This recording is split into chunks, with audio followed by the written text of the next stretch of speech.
UP में तीसरे चरण के मतदान की बात करेंगे। यूपी में तीसरे चरण की तैयारियां आज शाम तक पूरी हो जाएंगी और रविवार सुबह 7 बजे से मतदाता अपने अपने बूथ पर वोट डाल सकते हैं। तो आइए देखते हैं यूपी में तीसरे चरण के रण का लेखा जोखा क्या है।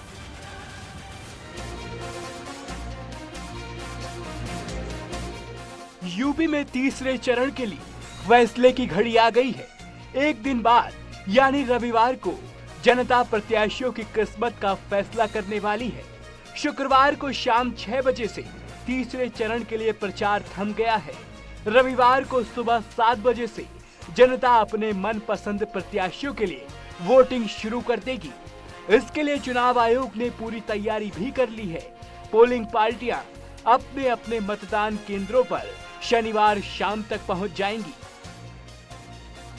इस चरण में हाथरस की 3 सीटें, फिरोजाबाद की 5 सीटें, एटा की 4 सीटें, कासगंज की 3 सीटें, मैनपुरी की 4 सीटें, कन्नौज की 3 सीटें, इटावा की 3 सीटें, कानपुर देहात की 4 सीटें, फर्रुखाबाद की 4 सीटें, कानपुर नगर की 10 सीटें, जालौन की 3 सीटें, झांसी की 4 सीटें, ललितपुर की 2 सीटें, हमीरपुर की 2 सीटें और महोबा की भी 2 सीटों पर मतदान होगा।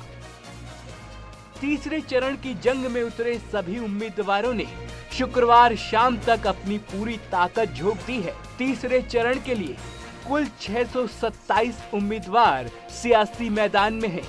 अगर इन प्रत्याशियों में शपथ पत्र की बात करें तो एडीआर के मुताबिक 627 प्रत्याशियों में 4 ने अपना आपराधिक रिकॉर्ड नहीं दिया है। ऐसे में 623 में से 135 पर आपराधिक केस दर्ज है, जिसमें 103 पर तो गंभीर केस चल रहे हैं। अगर पार्टियों की बात करें तो बीएसपी के 59 प्रत्याशियों में 23 पर केस दर्ज है। कांग्रेस की बात करें पर दाग लगे हैं। समाजवादी पार्टी में 21 उम्मीदवारों पर केस है तो बीजेपी के 20 उम्मीदवारों पर आपराधिक मामले हैं। यही नहीं, तीसरे चरण में ताल ठोक रहे 627 उम्मीदवारों में 245 प्रत्याशी करोड़पति हैं और इस चरण में 96 महिलाएं मैदान में हैं।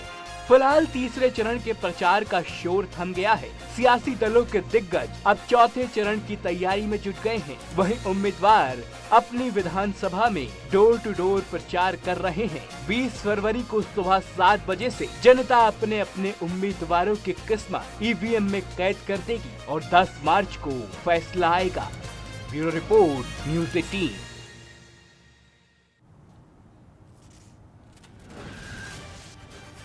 तो तीसरे दौर का प्रचार कल शाम थम चुका है। कल करहल और कानपुर में सीएम योगी ने तीसरे चरण के आखिरी दिन प्रचार किया। वहीं अखिलेश यादव ने कानपुर में रोड शो किया। बीजेपी के राष्ट्रीय अध्यक्ष जेपी नड्डा ने रामलला की नगरी अयोध्या में प्रचार किया। तो समाजवादी पार्टी के महासचिव सतीश मिश्रा ने उन्नाव में बीएसपी के महासचिव सतीश मिश्रा ने उन्नाव में पार्टी के लिए प्रचार किया। इस दौरान जमकर एक दूसरे पर आरोप प्रत्यारोप के दौर चले। सीएम योगी ने करहल में कह दिया कि अखिलेश के साथ रहने वाले चाचा शिवपाल की दुर्गति हो रही है, जिस पर सियासत अब तेज हो गई है।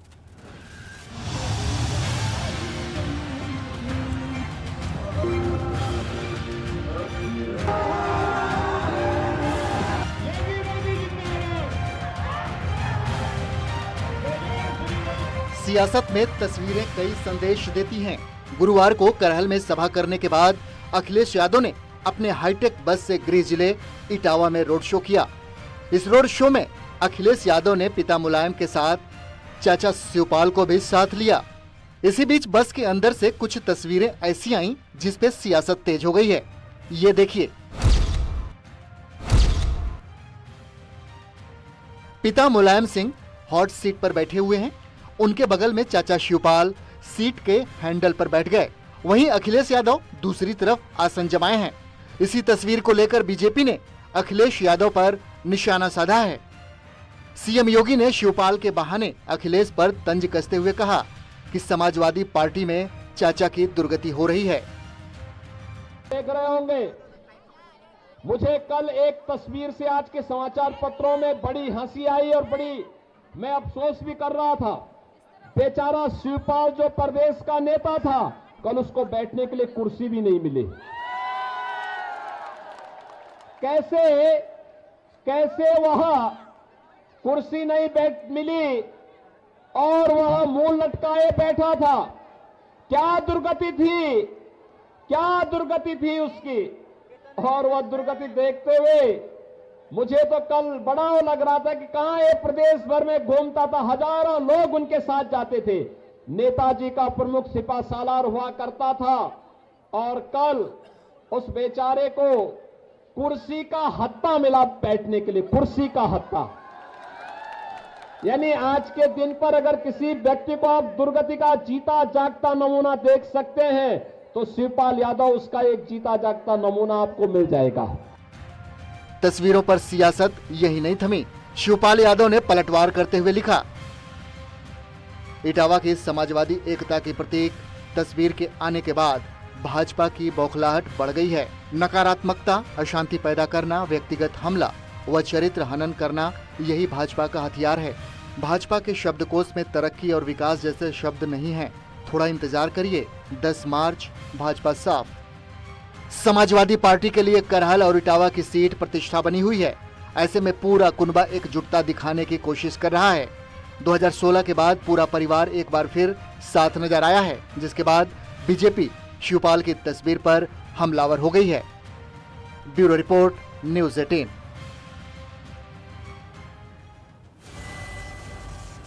चलिए एक छोटा सा ब्रेक ले रहे हैं, कहीं मत जाइए।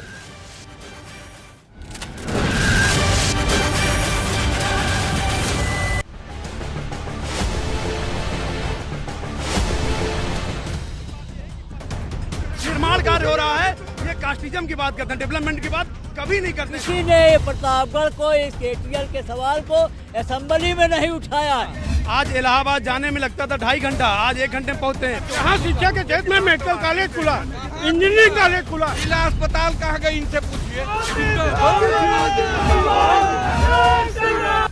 यूपी में 7 चरण में चुनाव हो रहे हैं और चुनावी चर्चा में न्यूज़ 18 आ पहुंचा है प्रतापगढ़ जिले में। हालांकि प्रतापगढ़ जिले की पहचान आंवले की खेती के रूप में होती है, लेकिन ये तमाम और चीज़ों की वजह से भी विख्यात है, क्योंकि ये भगवान गौतम बुद्ध की तपोस्थली भी है।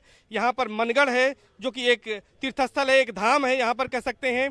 और इसके साथ ही साथ इसकी जो पहचान है वो पूरे प्रदेश में, उत्तर प्रदेश में राजनीति को करीब यहाँ से एक दिशा मिलती है। यहाँ पर राजा दिनेश सिंह थे जो कि विदेश मंत्री तक रहे और इस शहर की अपनी खासियत है, अपनी पहचान है। और बीते 30-40 वर्षों से जो यहाँ की सियासत है वो यहाँ पर कुछ राजनेताओं के इर्द गिर्द घूम रही है। उसमें बाहुबली हैं राजा भैया रघुराज प्रताप सिंह, उनके इर्द गिर्द यहाँ की राजनीति घूमती है। कांग्रेस के दिग्गज नेता हैं प्रमोद तिवारी, उनके इर्द गिर्द यहाँ की राजनीति घूमती है। इसके साथ ही साथ अगर बात करें तो भारतीय जनता पार्टी के दिग्गज नेता हैं राजेंद्र प्रताप सिंह उर्फ मोती सिंह, जो कि कैबिनेट मंत्री भी हैं, उनके इर्द गिर्द यहाँ की सियासत घूमती रही है। सबसे पहले हम समाजवादी पार्टी के पास चलते हैं, अभिषेक जी के पास। अभिषेक जी बताइए कि यहाँ पर क्या समस्याएं हैं? यहाँ नेता तो बड़े बड़े हैं, लेकिन यहाँ के मुद्दे क्या है और जनता क्या चाहती है? देखिए, जनपद प्रतापगढ़ का दुर्भाग्य है कि आपने प्रकाश में, पृष्ठभूमि में जितने बड़े नेताओं के नाम लिए, ये जनपद प्रतापगढ़ वासियों का दुर्भाग्य है कि जितने बड़े नाम हैं उतने ही खोखले दावे हैं यहाँ पर।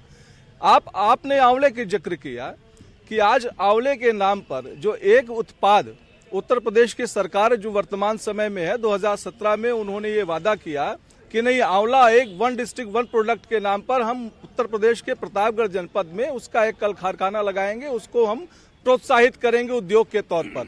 लेकिन वो आज 5 वर्ष बीत गया और जब कॉपियां चेक होकर रिपोर्ट कार्ड की बारी आई है तो ये आंवले उद्योग लगाने की बात करते हैं। यहाँ की सड़कें आपने देखी होंगी जनपद में घूमकर, तो वो अपने आप में रो रही हैं और जर्जर अवस्था में है। मतलब कुछ नहीं हुआ, आपका 5 साल में कहना है कुछ नहीं हुआ। हम इसका जवाब भारतीय जनता पार्टी से लेते हैं। भाई, समाजवादी पार्टी के नेता हैं, वो आरोप लगा रहे हैं कि 5 साल में कुछ नहीं हुआ, चिकित्सा, शिक्षा, सड़क कुछ नहीं हुआ और 1 डिस्ट्रिक्ट 1 प्रोडक्ट में जिस प्रोडक्ट को यहाँ की जो पहचान है आंवले को लेकर भी कोई फैक्ट्री नहीं लगी। क्या कहेंगे? पहली बात तो हमारे मित्र ने अभी जो बताया कि जितने बड़े नेता हैं यहाँ उतने खोखले दावे हैं। आपकी तरफ से यहाँ कमेरावादी से एक प्रत्याशी को लड़ाया जा रहा है। सदर विधानसभा है ये, यहाँ बाहरी एकदम निष्क्रिय नेता को ले आके लड़ाने का काम कर रहे हैं। विकास की बात करिए, अभी नेता पर हम बाद में आएंगे। विकास की जिसका जवाब कहाँ से ये करेंगे? अगर ये पहली बात तो हमारी पार्टी ने सर्वजन हिताय, सर्वजन सुखाय और सभी नेताओं ने विकास के बढ़ चढ़ के काम किया है और घर गांव गरीब तक पहुंचाने का काम किया है। सारी योजनाएं पारदर्शी। राजा भैया की बात कर लेते हैं। राजा भैया का प्रतापगढ़ में अगर जिक्र हो, राजा भैया की बात ना हो तो हो नहीं सकता। मुक्कू जी आप बताइए, आप उनके प्रतिनिधि हैं, क्या कुछ यहाँ पर हुआ है? समाजवादी पार्टी और भाजपा दोनों ने यहाँ कुछ नहीं किया। समाजवादी पार्टी की सरकार में यहाँ एटीएल फैक्ट्री थी, जिसको सपा सरकार ने आदरणीय नेताजी मुलायम सिंह यादव ने बेच लिया। तब से यहाँ उद्योग शून्य हो गया प्रतापगढ़। आंवला यहाँ बहुत अच्छा पैदावार होता है, लेकिन उसमें किसी पार्टी ने नहीं सोचा अभी तक। ये प्रतापगढ़ का दुर्भाग्य है और हमारी पार्टी अगर सत्ता में आती है तो इसके लिए प्रयास होगा। कांग्रेस से भी बात कर लेते हैं। एक सीट पर आप काफी बरसों से हैं, लेकिन पूरे प्रदेश में 3 दशक से ज्यादा समय हो गया कांग्रेस नहीं है। कहाँ देखती है कांग्रेस अपने आप को जिले में और प्रदेश में?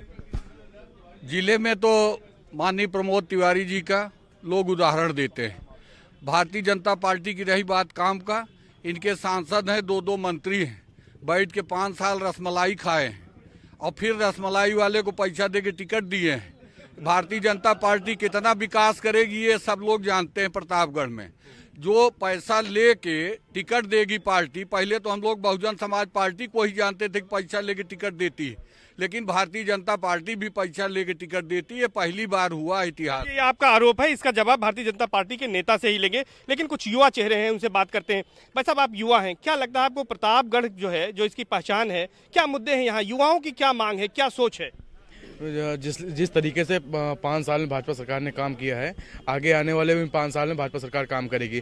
उन्होंने पिछले सरकारों के दरमियान जो 10 साल में सरकार थी, उन्होंने एक भी रोजगार नहीं दिया, लेकिन 5 साल में योगी सरकार ने जितना रोजगार दिया आज तक की सरकार ने दिया, आने वाले 5 साल में भी योगी सरकार रोजगार देगी। ठीक है, आपको लगता है कि रोजगार दिया, और तमाम और भी लोग हैं, उनसे बातचीत करते हैं जो और भी लोग हैं। आप बताइए भैया, कह रहे हैं कि रोजगार बहुत दिया, क्या रोजगार मिला है? क्या लगता है आपको ऐसा कि रोजगार मिला है? ये रोजगार की बात कर रहे हैं। यूपी में रोजगार इस तरह से हुआ है, जैसे अगर फ्लाईओवर का फोटो दिखाना हो तो कलकत्ता की फोटो दिखाते हैं, किसी कंपनी की फोटो दिखाना हो तो अमेरिका की कंपनी की फोटो दिखाते हैं।